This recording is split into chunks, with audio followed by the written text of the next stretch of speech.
What's happening, people? Today I am using my Canon Rebel SL3. It's not the best camera, but it's a step up from my phone, as you can see, and that rhymed. Wow. Okay, anyway, so what I wanted to talk about today was how nobody knows anything and Vin Scully. Yes, those two have nothing to do with each other, but I'm gonna do it. I'm gonna do it because it's in my brain hole. Let's start off with nobody knows what they're doing. I got crap on my, I don't know. I just brushed my teeth, so I got crap all over my thing. Let's talk about how nobody knows what they're doing, okay? How about we talk about that? I just realized that I realized it before, but I realized that nobody knows what the hell they're doing. I'm talking about, you know, the most awesome job you can find, or the most skilled job, or the most, you know, you could be a brain surgeon, or a rocket scientist, or you could be, Elon Musk. I bet Elon Musk doesn't know what he's doing.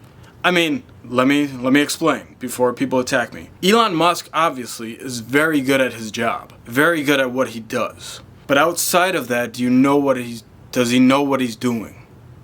You know? Does that make any sense? Maybe that's a bad example, because Elon Musk kind of has his shit together, don't you think? I mean, he trolls Twitter, so I don't know.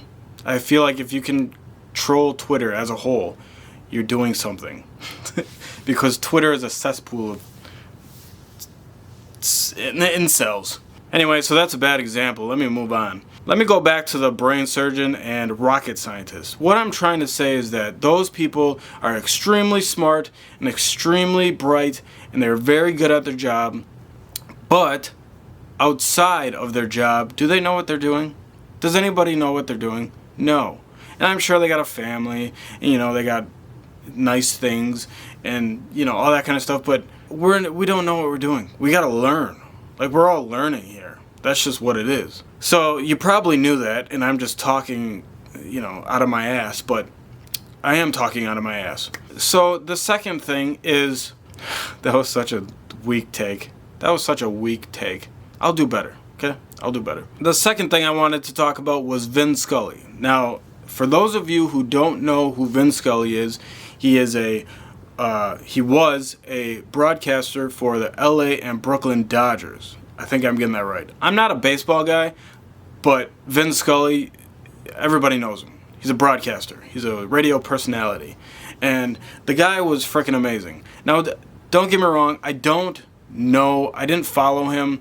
I don't know a lot about him, but he just passed, and on my way to work, they're doing a lot of tributes towards him and all that kind of stuff. So what I'm trying to say is that I learned a lot about him just today.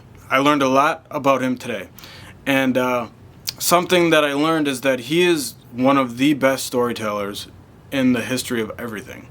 So he would do the play-by-play in baseball. He would do the baseball play-by-play. And he would tell a story while he's doing the play-by-play.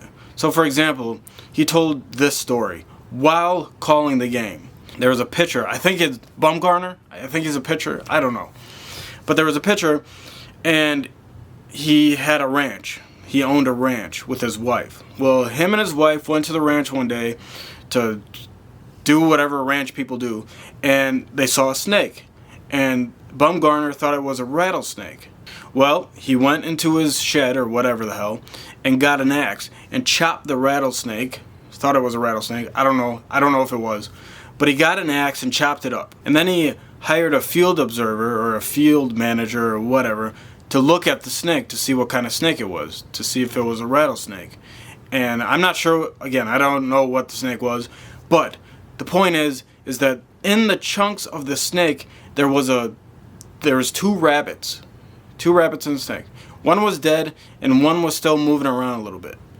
And so the wife of Bumgarner took the living rabbit into the house, into the apartment, and took care of it, fed it, and that rabbit ended up living. The moral of the story was, do not give up, and you never know what's going to happen. You could be knocked down, you could be beaten and bloody, you could be eaten, but you never know. You never know what's going to happen. Never give up. That's what the moral of the story was. Okay, so there's that story. He was calling the game while he was telling that story. Amazing, right? And I kind of fudged up there. I'm not the best storyteller, but that's why I'm doing this. So I know how to do storytelling. So I know how to storytell. Do storytelling. Storytelling. Yeah, Vin Scully was an animal. I heard on the radio so many good things about him. He was, he never put himself first. He always took care of his people. He always asked you about your family when he met you. He was just an animal. He did broadcasting for 67 years. Isn't that nuts? He died at 94 just a day ago, and he broadcasted for 67 years. That's the majority of his life. He was the youngest broadcaster to call a World Series, I believe.